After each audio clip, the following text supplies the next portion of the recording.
नमस्कार दोस्तों, रामलला की प्राण प्रतिष्ठा को लेकर के तमाम देश भर में खुशियों का लहर चल गया है। लोग खुशी से झूम उठ रहे हैं, लोग नाच रहे हैं, गा रहे हैं, बहुत सारी चीज़ें हो रही है, तमाम चीज़ें हो रही है। हर जगह न्यूज़ ओपन करो रामलला, हर जगह धर्म की बातें, कई सारी चीज़ें को लेकर के चल रही है। कई सारे बाबा धाम, हर जगह रंगत है। उस रंगत में हर कोई झूम रहा है, मैं भी झूम रहा हूँ। और मेरी स्मरण में अभी तक कहते ना राम और कृष्ण है। हालांकि मैं राम और कृष्ण को मानता हूँ, उनमें मैं खो जाता हूँ, मुझे बहुत अद्भुत लगता है, मैं लगता हूँ उन्हीं के साथ रहूँ।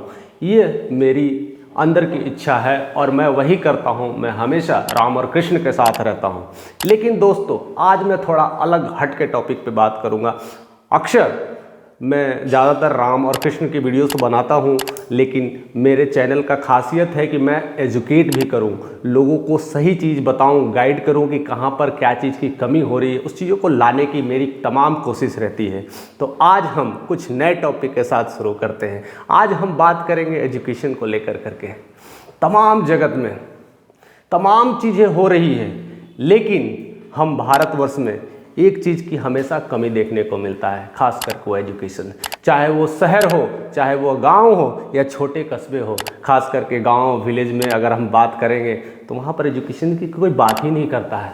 सीधे धर्म, राम नाम या अल्लाह ईश्वर या परमेश्वर जो भी है, धर्म के नाम पर लोगों को वो आस्था में बटोरा जा रहा है, उस तरह से लिया जा रहा है। कहीं ना कहीं ये हमें तो डर सा लगने लगा है कि मैं किस भारत में हूँ जहाँ पर एजुकेशन की बात नहीं हो रही है। हर मीडिया जब भी खोलो, पिछले कई एक हफ्ते से केवल धर्म और चीज़ें की बात चल रही है। कहीं रेप की बात हो रही है, कहीं पर मारकाट चल रही है, कहीं कोई किसी के लिए विपक्ष और पक्ष के लिए लड़ाइयाँ को लेकर के बात कर रही है। क्या मीडिया में ये क्या हो गया है? हम कैसी दुनिया में रहते हैं, हम कैसे भारतवर्ष में रह रहे हैं, हम कैसे राम राज्य में रह रहे हैं। मैं कहता हूं कि मैं राम राज्य अब आ गया है, अब मैं राम का भक्त हो गया हूं, अब राम जी हमारे साथ आ गए हैं। तो क्या अगला मुहिम एजुकेशन के लिए नहीं करना चाहिए? क्या एजुकेशन की बात नहीं करना चाहिए? तमाम मीडिया को, तमाम पॉलिटिकल पार्टीज़ को एजुकेशन को बात नहीं करना चाहिए? अब तो वो समय आ गया है एजुकेशन को बढ़ावा देने के लिए, क्योंकि जब जब एजुकेशन में लोग जागेंगे, सीखेंगे, बढ़ेंगे तो एम्प्लॉयमेंट क्रिएट होगा और लोगों के अंदर वो खुशियाँ आने लगेगी। हम किसी को घर पे डेली खाना दे दे करके उसको अगर हम चलाने के लिए अगर मजबूर कर रहे हैं तो वो लोग कुंठित हो जाएंगे, कमज़ोर हो जाएंगे, दबके से सारी चीज़ें हो जाएंगी। क्या आप ऐसे चाहते हो भारत बने? क्या लोग कर्मठ काम करने वाले और अपने सपनों का सौदागर, अपने सपनों का जादूगर क्यों ना बन पाए? तो उसके लिए हमें एजुकेशन की ध्यान देने की ज़रूरत है। रिसेंटली मैं एक न्यूज़ में देख रहा था जिसमें समित पात्रा से एक पत्रकार पूछते हैं, do you know what is the शून्य ऑफ 5 मिलियंस या 5 ट्रिलियंस की बात कर रहे थे। 5 ट्रिलियंस में कितने शून्य होते हैं? वो जवाब देने में लड़खड़ा रहे थे। बीजेपी के बहुत बड़े प्रवक्ता हैं। और ऐसे कितने लोग हम आपस में भी कभी कभी पूछ देते हैं कि 5 ट्रिलियंस में कितने जीरो लगते हैं।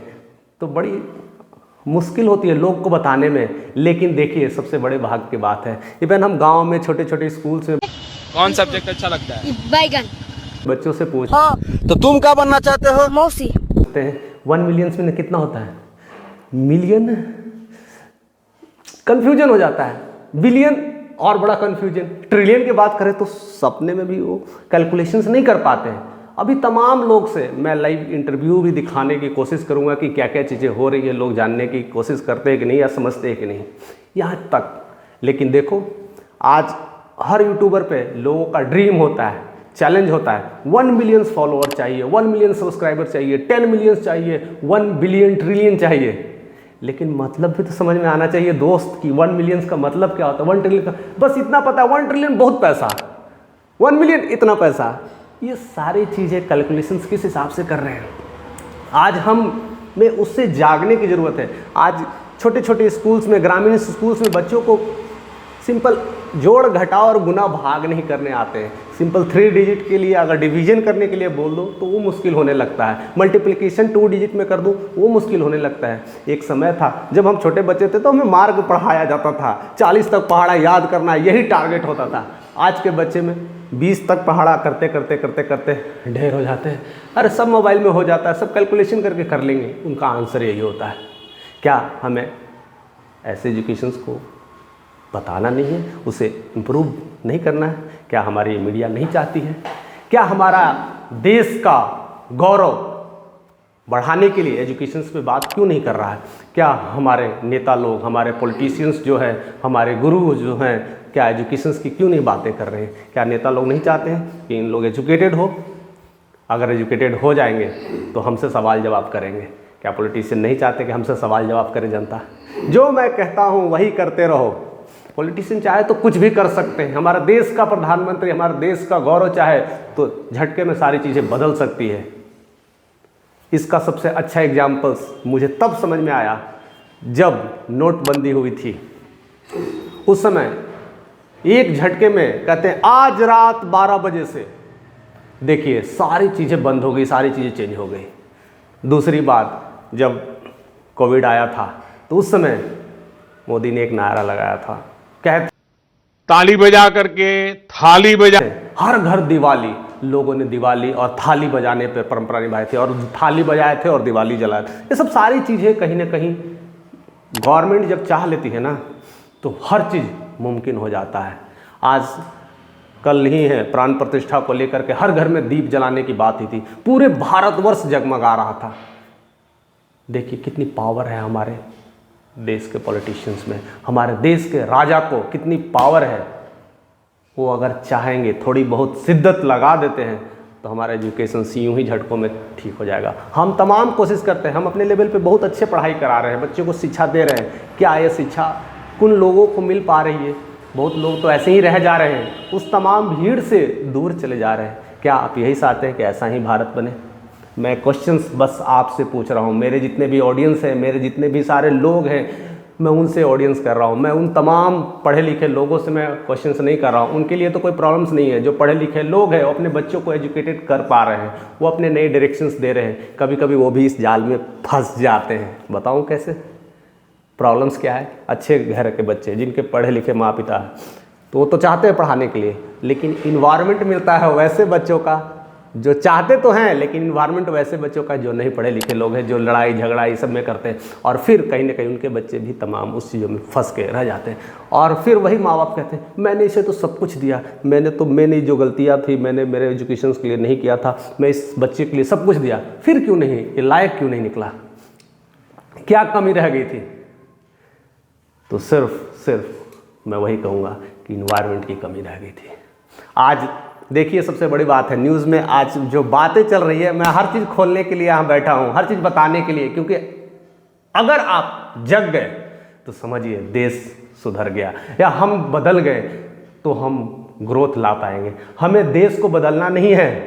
और मुझे ये कहते हुए थोड़ा सा भी झिल्लाहट और तकबकाहट नहीं होती कि कोई देश बदलने के लिए नहीं आया है, सिर्फ अपने बदलने के लिए आया है। जिस दिन अपने इंसान को, अपने परिवार को बदलने शुरू कर दे तो अपने आप गांव समाज देश बदलने लग जाता है। हर लोग यहाँ पर अपने खाने की अर्निंग्स करने लगे, अपने परिवार को चलाने लगे, तो इकोनॉमी बढ़ाने के लिए सरकार को आना पड़ेगा क्या? इकोनॉमी तो ऐसे ही बढ़ते रहेगी, ऐसे एकदम ग्रीन सिग्नल की तरह, ऐसे तमाम, जैसे कहते हैं ना जब आग जलाते हैं तो उसको लौ निकलती रहती है, धुआं निकलती रहती है, ऐसे इकोनॉमी बढ़ेगी। लेकिन एजुकेशंस हमें बढ़ाना पड़ेगा।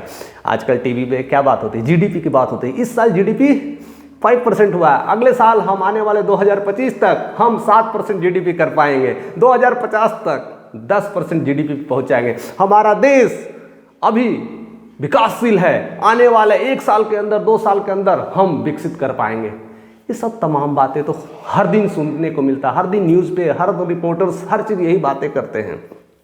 और फिर होता क्या है, हम जैसे तमाम लोग इस मसाले में पीस के रह जाते हैं, और कभी उसमें पीसते हैं तो कभी उसमें, और समझ नहीं पाते हैं कि क्या सही है और क्या गलत। और इन्हीं वजह से हम क्वेश्चन नहीं कर पाते, हम समझ नहीं पाते हैं। आज देखिए सबसे मज़ेदार की बात है, कोई भी पॉलिटिशियंस हो, नेता हो, लोग हो जो पढ़े लिखे हैं, जेएनयू के बच्चे से नहीं उलझते हैं। डीयू के बच्चों से क्यों नहीं उलझते हैं? क्योंकि वो पता है, एजुकेटेड है, इनका माइंड डेवलप है, ये हमसे संवाद करेंगे। अगर इनसे उलझेंगे तो ये क्वेश्चंस की धड़ियाँ लगा देंगे, लड़ियाँ लगा देंगे और हम पे ही क्वेश्चन ना कर डालें। इसलिए कभी भी जेएनयू में पॉलिटिशियन जाके उलझते नहीं है। राम सलाम दुआ सलाम कर करके जो चाहिए ले लो भाई, अपना काम देखो, हमारा काम करने दो वाला स्थिति है। हम क्या ऐसे ही हैं? क्यों नहीं? आज देखो तो सबसे बड़ा पॉलिटिशियंस कहाँ से उठ के आ रहा है? जेएनयू से उठ के आ रहा है, डीयू से उठ के आ रहा है। वैसे वैसे लोग तो पॉलिटिशियंस बन रहे हैं, या तो वैसे लोग पॉलिटिशियन बन रहे हैं जिनके घर में पॉलिटिकल पार्टीज पहले ही से है, पहले से ही पार्टीज का फैमिली ही चल पा रहा है। दूसरे लोग क्यों नहीं आ पा रहे हैं? क्या एजुकेशंस हमें नहीं सिखाता है? एजुकेशंस तो यही सिखाता है कि तमाम युवा जो है हमारे देश में चेंज लाए, और यही तो हमारे देश के पूर्व राष्ट्रपति का भी कहना था, अब्दुल कलाम आज़ाद। देखिए क्या बात करते थे। कभी नहीं, इतनी सारी चीज़ें डेवलपमेंट किए, सब चीज़ किए, बहुत सारे चीज़ें, मिसाइल मैन के नाम से जाने जाते हैं। लेकिन अपने रिटायरमेंट के बाद भी वो कहते हैं मैं स्कूल में बच्चों को पढ़ाऊँगा। वो किस लिए? वो जानते थे कि सबसे ज़्यादा यूथ यही है और यही देश में बदलाव लाने के लिए बैठा है। अब इन्हीं को शिक्षा अगर नहीं दें तो बदलेंगे हम क्या? हम ऐसे पढ़े लिखे लोगों को बदल करके क्या करेंगे? उन लोग तो समझदार है, वो सब जानते हैं। जो ऐसे तमाम 80% का जो पॉपुलेशंस है उन्हें हमें बदलना है, उनमें चेंज लाना है, और वो सिर्फ एजुकेशन से ही आ सकता है। क्या ऐसे एजुकेशन की हमें ज़रूरत नहीं है?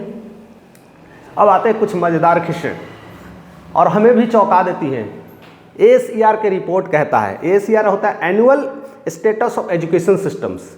अब इसकी रिपोर्ट कहती है कि हमारे देश में इतनी सारी पॉपुलेशन है, इतनी सारी 5 बिलियन स्टूडेंट्स के लोग हैं, लेकिन यहाँ पर अभी भी लोग रोते हैं अनएम्प्लॉयमेंट के लिए, अभी भी बेरोजगारी के नारे लगा रहे हैं, अभी भी कहते हैं रोजगार दो रोजगार दो रोजगार दो। इसके नारे लग रहे हैं, सब नारे लग रहे हैं। इतनी बड़ी पॉपुलेशन, इतने ट्रिलियंस का लोग, और ये सब सारी चीज़ें कर रहे हैं। क्या इसकी कमी? तब उन्होंने क्या है, एक रिपोर्ट निकाला, सर्वे किया, जिसमें वो सर्वे में था 28 डिस्ट्रिक्ट्स शामिल थे, 26 स्टेट शामिल थे, और करीब 35,000 40,000 बच्चे शामिल थे। इन सारे लोगों का रिपोर्ट किया, कैलकुलेट किया, और तब देखा कि क्या है, उन रिपोर्ट में बहुत अच्छी चीज़ें भी देखने को मिली है। उसमें सबसे ज़्यादा जो चीज़ें देखने को मिली है, क्या है, उसमें सबसे अच्छी बात बताई गई है कि कोविड के बाद बच्चों ने दाखिला लेना ज़्यादा शुरू किया है। इस जो एडमिशन्स का रिपोर्ट है बहुत तेज़ी से बढ़ा है, लोग पढ़ाई की तरफ आए हैं।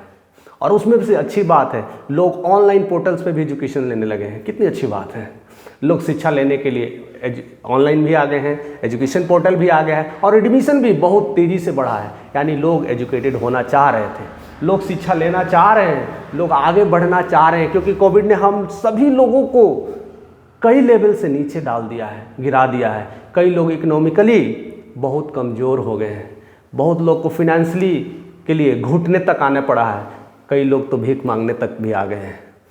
तब लोगों ने समझा कि एजुकेशन में बदलाव होंगे, तो जाहिर सी बात है, तो एडमिशन्स बहुत तेज़ी से हुए। और सबसे बड़ी मज़े की बात है, 87% जो ग्रामीण जनता है 14 साल के अंदर है, इतने सारे एडमिशन लिए, लेकिन वही 14 से 18 पहुँचते पहुँचते यह रेशियो घट करके 70 से भी नीचे चला आता है। और ये जो रेशियो है, ये जो 14 से 18 साल के बच्चे हैं, अब देखिए ये क्या करते हैं, इनको सिंपल अंग्रेजी तो पढ़ लेते हैं, लेकिन उनका मतलब नहीं समझते हैं। और उसमें से अंग्रेजी पढ़ने वाले भी कुछ परसेंट है, 20% 30% है ग्रामीण जनता के लोग, पढ़ते तो हैं लेकिन उनका मतलब नहीं समझते कि क्या है। अब आती है दूसरी बड़ी बात, उनको अगर कैलकुलेशन करने के लिए दे दो, अगर उनसे पूछ दिया जाए 1000 डिवाइडेड बाई 10,000 तो कन्फ्यूजन हो जाएगा। 10,000 डिवाइडेड बाई 1000 आसान है, अगर 1000 डिवाइडेड बाई 10,000 कर दे तो कन्फ्यूजन में आ जाते हैं। यानी उन्हें डिसिमल्स का नॉलेज नहीं है, छोटी सी बेसिक कैलकुलेशन नहीं है। और सबसे बड़ी बात है, जो हमारे गांव में जो किसान लोग हैं, जो लोग पढ़ाई नहीं करते, बहुत लोग उन पर कटाच करते हैं, अरे पढ़ लिख के किताबी पढ़ाई लिखाई से कुछ नहीं मिलता है, ज़िंदगी में आगे बढ़ना तो ये किताब लिखाई कम नहीं, हमने देखो देखो कितने कमा रहे हैं, कितनी सारे पढ़ रहे हैं। तो मैं उन लोगों के लिए भी क्वेश्चन है हमारे पास कि पढ़ना कितना ज़रूरत है और क्या पढ़ना है। मैंने स्पेशली इंडियन एजुकेशन सिस्टम को लेकर करके मैंने वीडियो बनाया, आप उस पर जा करके देख सकते हैं, मैं लिंक में डिस्क्रिप्शन में डाल दूंगा। स्पेशल बिहार एजुकेशन सिस्टम पे भी मैं वीडियोस बनाया, आप उस पर देख सकते हैं कि उसमें क्या एजुकेशन सिस्टम के लेकर के मैंने बारे में बात किया था। लेकिन यहाँ पर मैं इंडियन एजुकेशन सिस्टम और मैकाले शिक्षा पद्धति की बात नहीं कर रहा हूँ। मैं यहाँ पर बात कर रहा हूँ कि शिक्षा की बात कर रहा हूँ। शिक्षा मीन्स क्यों पढ़ाना चाहिए। अब जोड़ घटाव गुना भाग नहीं आता है। जो नहीं पढ़े हैं उनसे अगर पूछ दिया जाए कि भैया बताइए कि आप दिन भर में कितना सोते हैं, तो ऐसे करते हैं रात में 10, 11, 12, 13, अरे नहीं गलती हो गया, 10, 11, 12, 1, 2, 3, 4, हाँ मुश्किल से ऐसे कैलकुलेशन करते हैं। अगर वो टाइमिंग अगर वेरिएशन हो गया किसी वजह से, काम से, अगर शादी ब्याह पार्टी से और कोई फंक्शन से और किसी तरह कहीं खेती में काम की वजह से किसी दिन जल्दी सो गए, किसी दिन लेट से सो गए, तो टाइमिंग को अगर आगे पीछे करते हैं तब पूछते हैं कि आज कितना सोया, तो कन्फ्यूजन हो जाता है, उनको ऐसे गिनना पड़ता है। अब यही लोग हमारे देश के बदलने के लिए बैठे हैं, यही हमारे भारत के किसान हैं, यही हमारे भारत के नागरिक हैं। और जब यही जाते हैं फैक्ट्री में कमाने, देखिए बड़ा मज़ेदार किस्सा है। अब फैक्ट्री में कमाने जाते हैं तो काम तो करते हैं, लेकिन उनकी टाइमिंग्स उनको पता नहीं होता कि मैं कितने घंटे काम कर रहा हूँ। अब यहाँ पर मज़ेदार चीज़ होती है। अब जो बिजनेसमैन हैं, जो बड़े बड़े बिजनेस वाले लोग हैं या बड़े बड़े स्कैमर हैं, यहीं बैठे होते हैं, कहते हैं 10 घंटा अगर 12 घंटा भी काम ले और 10 घंटा भी लिख करके एनुअल रिपोर्ट दे, तो महीने में कितने घंटा का स्कैम हो सकता है, ये लोगों को पता ही नहीं है। जो लोग काम कर रहे हैं 10 घंटे 12 घंटे, उनको ही नहीं पता है कि मैं इतना काम कर रहा हूँ, तो उसके हिसाब से तनख्वाह कैसे उठा सकते हैं, कितनी तनख्वाह, कितने ही सैलरी को लेकर के घपला कर सकते हैं लोग। ये सब चंद पढ़े लिखे लोग हैं। तो अपनी बेसिक कैलकुलेशंस होना ही चाहिए, आपको जानना ही चाहिए। लोगों को सोने जागने का टाइम भी नहीं पता है, लोगों को उठने बैठने का टाइम भी नहीं पता है। वही लोग फैक्ट्री में जाके 12 घंटा और 18 घंटा काम करते हैं और कभी भी कैसे पैसे मिल जाते हैं ज़्यादा, तो कहते हैं हमने इतना पैसा कमाया। लेकिन अपना टाइम भी तो पता होना चाहिए कि कितने घंटे काम करके कितने कमाए। ये बेसिक्स नॉलेज है। इसमें नहीं कहता मैं आपको क्वालिफिकेशन चाहिए, 10th की अच्छी डिग्री चाहिए, 10th में टॉपर होना चाहिए, 12th में टॉपर होना चाहिए, इंजीनियरिंग होना चाहिए, मैनेजमेंट होना चाहिए, इकोनॉमिक्स होना चाहिए। इतनी पढ़ाई की ज़रूरत नहीं है बाबा, ये सब की ज़रूरत नहीं है। बेसिक स्किल्स की ज़रूरत है। आज स्किल्स पे कोई बात ही नहीं कर रहा है। स्किल्स होना चाहिए और स्किल से ही लोग आगे बढ़ता है। और यही थोड़ी कैलकुलेशंस की स्किल, अगर मैं खुद अपने ही स्टाफ को कहता हूँ कि मुझे एनुअल रिपोर्ट दो, मुझे मंथली रिपोर्ट दो, तो नहीं दे पाता है। उससे तमाम पूछते हैं, वो टेंशन में आ जाता है, घबरा जाता है और रोने तक लगता है और कहता है कि भैया मुझे नहीं पता है, सर मुझे नहीं पता है, मैं कैसे करूँ, मैं तो लिख देता हूँ। तो क्या होगा? एनुअल रिपोर्ट, डेली रिपोर्ट, ये सब इसके लिए हम कह रहे हैं कि आपको बहुत बड़ा डिग्री चाहिए, बेसिक्स नॉलेज चाहिए, जो आज डेली का कैलकुलेशन हिसाब किताब दे सके। अगर वैसे लोग भी नहीं हैं तो मैं रोजगार किस बेसिस पे दूं? मैं कैसे उन्हें नौकरी दूं? और तमाम ऐसे छोटे छोटे जो कंपनियां अगर हम खोलना स्टार्ट शुरू करें, हम भारतीय को चेंज करने के लिए खोलना शुरू करें, मैं नई फैक्ट्री डालूं, तो मैं कैसे लोगों को लूं? मैं इन लोगों को लेकर के मैं क्या करूं? जो मेरा ही हिसाब किताब गड़बड़ कर देंगे, तो मैं ऐसे लोगों को क्या रखूं? आने वाला मैं चाहता हूं कि मैं अलग कंपनी खोलूं, कुछ अलग ब्रांच खोलूं, मेरे पास है ही नहीं, लोग ही नहीं है, तो मैं कैसे चलाऊं? क्या आप इकोनॉमी बदल देंगे? हम तो चाहते हैं इकोनॉमी बदलने के लिए, अपने गांव की स्थिति सुधारने के लिए। कैसे बदलें? हम चाहते हैं कि एक और नया स्टोर खोलूं, एक और नया कोई प्रोजेक्ट पे काम करूं, लेकिन स्किल्ड लेबर नहीं है। अब स्किल्ड लेबर नहीं है तो क्या होगा? और कहते हैं कि एम्प्लॉयमेंट बहुत है। भैया एम्प्लॉयमेंट की कमी नहीं है, हमें एजुकेशन की कमी है। एजुकेशन, बेसिक एजुकेशन चाहिए बच्चों को आज के दिन में। स्किल्ड एजुकेशन चाहिए, लेवर्ड एजुकेटेड होना चाहिए, उन्हें पता होना चाहिए। अब आते हैं मुद्दे को लेकर करके, जो इंडिया में जिस तरह से डिजिटलाइजेशन शुरू हुआ है, जिस तरह से मोबाइल पढ़ाई एजुकेशन शुरू हुआ है, लेकिन दोस्त जो हकीकत है, आज का जो मोबाइल एजुकेशन है वो मनोरंजन का केवल साधन बन के रह गया है। लोग मोबाइल पे पढ़ते कम है, मनोरंजन के लिए ज़्यादा यूज करते हैं। क्या यही शिक्षा रह गई है? यही एजुकेशन सिस्टम रहेगी? इस मुद्दे पर क्यों नहीं बात कर रही है मीडिया?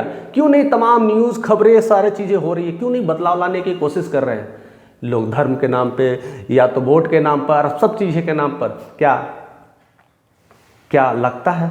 क्या आप ही बताइए कि क्या हमें पॉलिटिशियंस या राजनेता जितने सारे लोग हैं नहीं चाहते कि ये पढ़े लिखे? क्योंकि पढ़ेंगे तो क्वेश्चंस करेंगे और क्वेश्चंस करेंगे तो प्रॉब्लम्स होगी, सरकारें बदल सकती है। इसलिए आज केरल में हर 5 साल में सरकार कब बदल जाती है उन्हें पता नहीं चलता है और उन लोग कुछ कह भी नहीं पाते हैं। क्योंकि सारे एजुकेटेड लोग हैं, क्वेश्चंस करते हैं कि नहीं इस बार सरकार काम नहीं किया है, मुझे करना पड़ेगा, ये तो चेंज करना पड़ेगा, तो डर से करते हैं। जब आप क्वेश्चन करिएगा ना तो आपके गांव का भी विकास डर से ही होने लगेगा। हम अपने गांव में सोचते हैं कि अच्छे मुखिया का खोजे, तलाश करें, गांव में अच्छे बिजली पानी और रोड बनवा दें। क्या मोदी जी आकर रोड बनवा देंगे?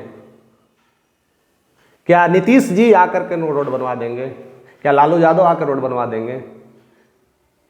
बनाएगा ग्रामीण जनता लोग, ग्रामीण जनता का सिलेक्शन से जो बना है मुखिया वही बनवा पाएंगे। और उन्हें किस तरह से हमें चुनना है ये हमें भी पता होना चाहिए, किस तरह से एजुकेशन सिस्टम का इस्तेमाल करना चाहिए, कैसे चीज़ों का डेवलपमेंट करना चाहिए। ये नॉलेज, बेसिक नॉलेज कहता है, ये नहीं कहता कि ज़्यादा पढ़ा लिखा होना चाहिए।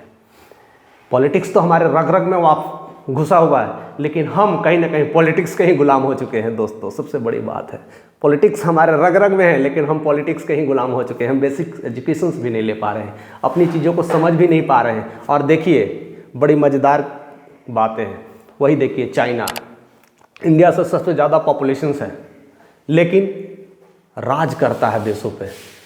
वन ऑफ द, कहते हैं ना, one of the developed country में से एक आता है। इतनी सारी पॉपुलेशन को संभाल रहा, और अपना ही देश नहीं पूरे देश में घुस गया है। Made in China, made in China ऐसे घुसता है जैसे ना, कहते हैं ना शहद में मक्खियाँ भिनभिनाती है ना, वैसे मेड इन चाइना का प्रोडक्ट भारत की गलियों में भिनभिना रहा है।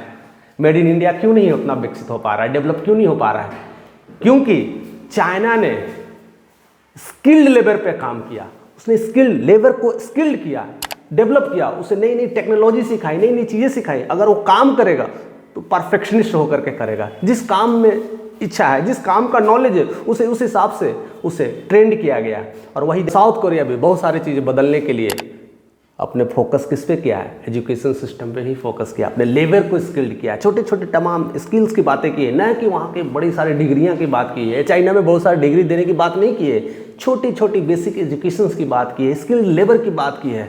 और हम भारतीय डिग्री की तो बात बहुत करते हैं, ये डिग्री लेंगे, ये डिग्री लेंगे, ये डिग्री लेकर के ये बनेंगे, पीएचडी, स्कॉलरशिप, क्या क्या चीज़ें डिग्री की बातें चल रही है, इंजीनियर, डॉक्टर, सब आईएएस बनना है, सब चीज़ चल रही है, लेकिन परसेंटेज थोड़ा है। क्या हम पूरे देश में आईएएस लोगों को बना सकते हैं, पूरे भारत को डॉक्टर बना सकते हैं, पूरे भारत में इंजीनियर पैदा कर सकते हैं? अगर कर भी दिए तो क्या मिलेगा? आज इंजीनियर्स भी मजदूरी करते दिखते हैं, आज एमबीए ग्रेजुएट्स भी रोडों पर भीख मांगते दिखते हैं। ये सब सारे कहाँ की कहानी है? हमारे भारत की तो कहानी है, क्योंकि हमें स्किल्ड लेबर की कमी हो रही है। इतनी सारे एजुकेशन होने के बावजूद भी हम एम्प्लॉयमेंट क्रिएट नहीं कर पा रहे हैं। क्यों?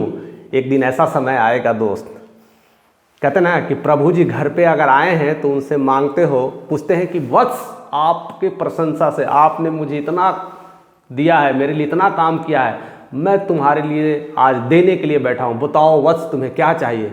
तो आप बका जाओगे भगवान से क्या मांगे। अचानक से कुछ समझ में नहीं आएगा तो पैसे मांग लोगे, घर मांग लोगे, लेकिन ज़िंदगी में क्या क्या चाहिए आपको क्लैरिटी नहीं है तो मांग भी नहीं पाओगे। इसके लिए भी मैंने वीडियोस बनाया, आप देखिएगा, मेरे चैनल पे आ ही गए हैं तो आप सब्सक्राइब करिएगा और देखिएगा, क्योंकि बहुत सारे वीडियोस आपको अनोखे अनोखे मिलते रहेंगे, सारे टिप्स भी मिलते रहेंगे। तो हमारे वीडियो पर ऐसे ही लगे रहिएगा और बहुत सारी चीज़ सीखने को मिलेंगे।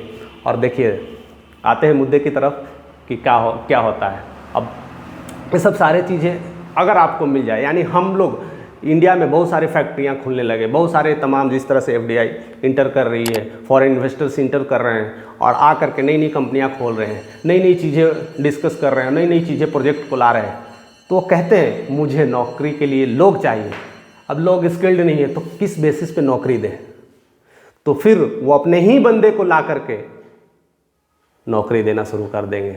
और हमारा देश अपना हो करके भी, हम अपनी ज़मीन को दे करके भी, फैक्ट्री लगा कर भी नौकरी नहीं ले पा रहे हैं, क्योंकि हमें स्किल की कमी हो रही है, हमें एजुकेशन सिस्टम की कमी हो रही है। तो दोस्तों मेरा क्वेश्चन आपसे है कि ये एजुकेशन सिस्टम को किस तरह से डेवलप किया जाए, किस तरह से बढ़ाया जाए। ऐसे तमाम चीज़ों को हमें आगे लाने की ज़रूरत है। और मुझे आपसे गुजारिश है कि वीडियो ज़्यादा से ज़्यादा लोगों तक शेयर करें कि एजुकेशन का मतलब को समझें और लोग इस मुहिम को आगे बढ़ाएं। और हम सारे लोग इस मुहिम में अगर जिस तरह से आगे बढ़ते जाएंगे तो हम जो सोच बदलने की कोशिश कर रहे हैं, जो सपने अब्दुल कलाम जी ने देखा है, जो सपने महात्मा गांधी ने देखा है, जो सपने ऐसे ऐसे गुरुओं ने देखा है, वो सपना पूरा हो, और जिस तरह से हम भारत में राम राज्य स्थापित करने के लिए प्रतिष्ठा लिए हैं कल से, वो सपना भी पूरा हो। तो ऐसे ही हमारे साथ बने रहने के लिए आपका तहे दिल से शुक्रिया। Thank you for watching this video.